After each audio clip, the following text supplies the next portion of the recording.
Hey, welcome to the Chef's Table, a weekly video series for professional women who want to go from being a corporate employee to following their dreams of being a culinary entrepreneur. I'm your host, Chef Evelyn. This is the place for successful women who want to live, cook, and work on their own terms. So if that's you, let's get started. Hey, and welcome back to another episode. So in this video, I want to talk to you about how to choose the right entrepreneurial path for you in your corporate to culinary journey, because it's super important. There are some unique challenges and decisions that you need to make from changing from a very common corporate lifestyle and career path to your journey into being a culinary entrepreneur. Now, the reason why I love doing these videos is because our journey from corporate employee to culinary entrepreneur is much different than someone who's always known that they want to be a chef and went to high school and then went straight to culinary school. They don't have anything to compare it to. They don't have anything to transition from or to. But we have a unique situation that we have to take in special consideration. You know, we've built a certain level of lifestyle and comfort being in corporate America. We have a degree or degrees, your bachelor's, your master's, maybe even more, that you've paid on or are still paying on. A certain level of comfort. And, you know, what we know from having built up your career and built up our career is that you're at a phase of life where, you know, you don't necessarily want another job. Like, you've already kind of made that decision. You know that you want to be an entrepreneur. The question is becomes, well, what kind of culinary entrepreneur?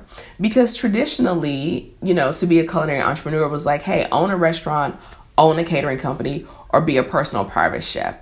And that may not be all of what you want to do, or it may not be what you want to do at all if you're anything like me. I knew for a fact I didn't want to own a restaurant. I knew that the startup cost was astronomical, and I didn't want to be working nights, weekends, and holidays and coming home at 2-3 o'clock in the morning.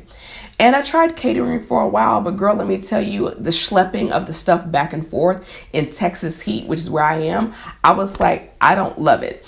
And so I did personal chefing for a while, and it was cool.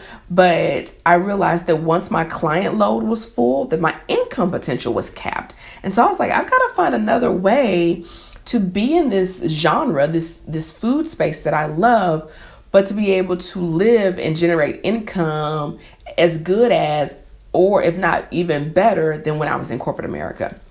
So I want to give you a couple of things to consider as you are choosing your entrepreneurial path, okay?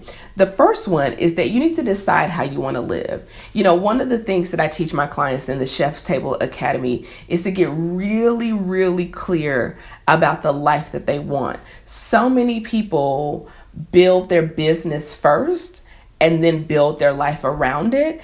And then they end up building themselves into another job. It's just a job that they happen to own, and they have to do more work than when they were actually in corporate America. And they end up resenting it or being burnt out or being frustrated. And so I always suggest that you build out the way you want to live first, and then you build your business around that. So really think about how you want to live, and then think about how you want to work and how that's going to work together. The second thing when you're thinking about the entrepreneurial path that you want to take is you want to consider, how much money do you want to make? Not how much money do you think you can make, but how much money do you want to make?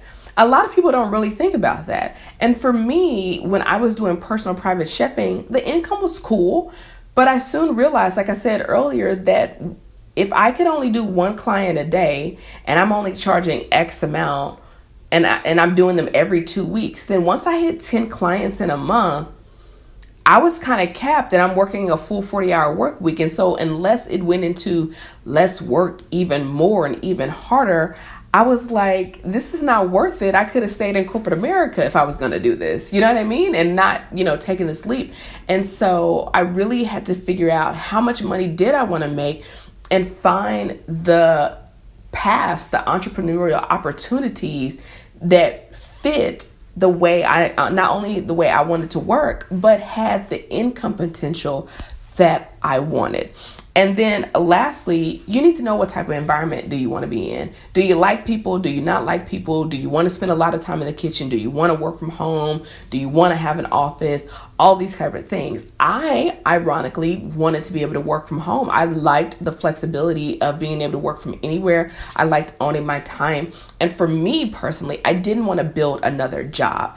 And for you, that may be different. I'm introverted, you may be extroverted, or, there may be some things that you wanted that I may not necessarily want. But I will say this, you want to consider all the options and really filter it through these 3 questions, which is, how do you want to live? How much money do you want to make?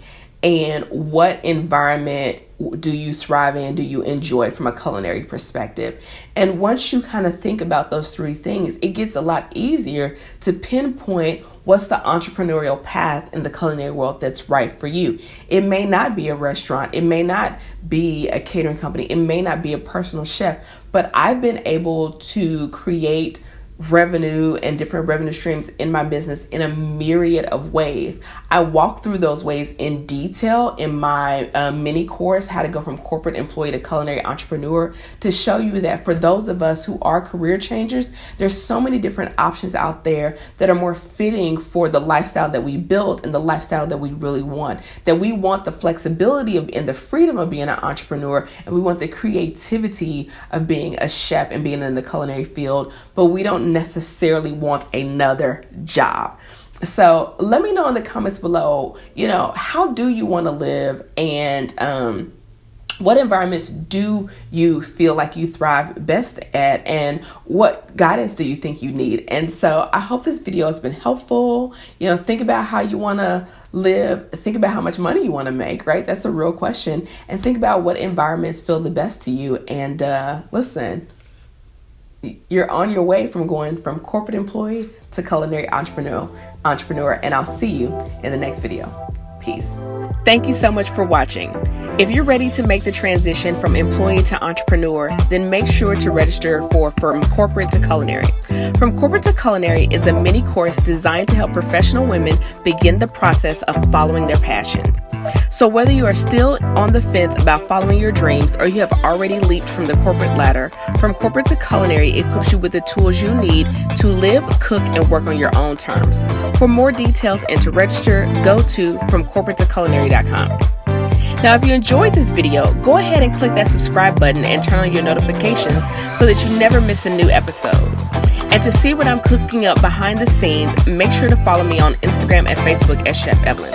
That's all for today, and I'll see you next week. Peace.